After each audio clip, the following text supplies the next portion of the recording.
All right, so welcome to Tuesday, and so for Tuesday we're going to kind of roll back to last week. What were we talking about last week? We were dividing numbers where we had decimals, and so today you have 4 problems that you're going to be setting up.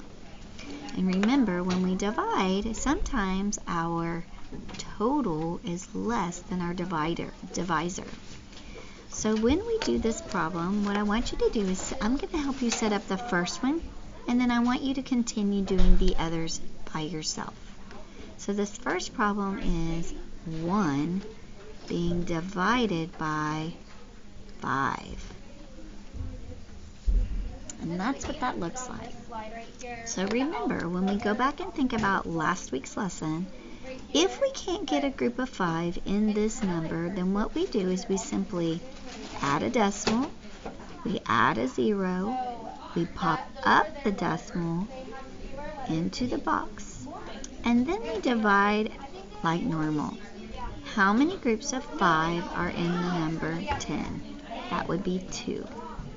2 groups of 5 is going to give you 10, and there are 0 left over. So my answer here is 2 tenths. So one thing I want you to think about is, what does this look like as a fraction? This information looks like 1 divided by 5. Oh, 1/5. 1/5 is also equivalent to 2 tenths. Let's see what happens when you do the next problem. Let's set it up. We have 2 being divided by 5. Again, our divisor is larger than our total amount, and when that happens, we simply add a decimal, add a 0, pop up the decimal, and divide like normal. How many groups of 5 are in 20?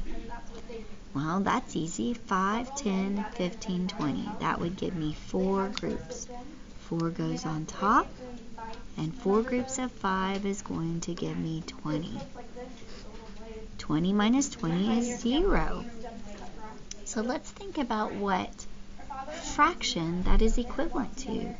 Remember, when we read this, we should read it as 2 divided by 5 equals, well, what is 2 divided by 5?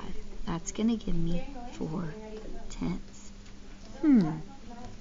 At this moment, I want you to look and see what relationships you notice.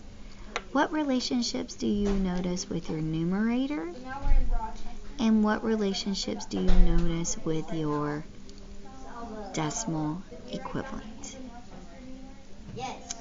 Now at this time, I want you to solve 3 divided by 5 and 4 divided by 5. I'd like you to get an answer, then check in with your teacher, and go back and make sure that you write the fraction equivalent and decimal underneath each one like we have, so that you're ready to continue our number talk in just a few minutes.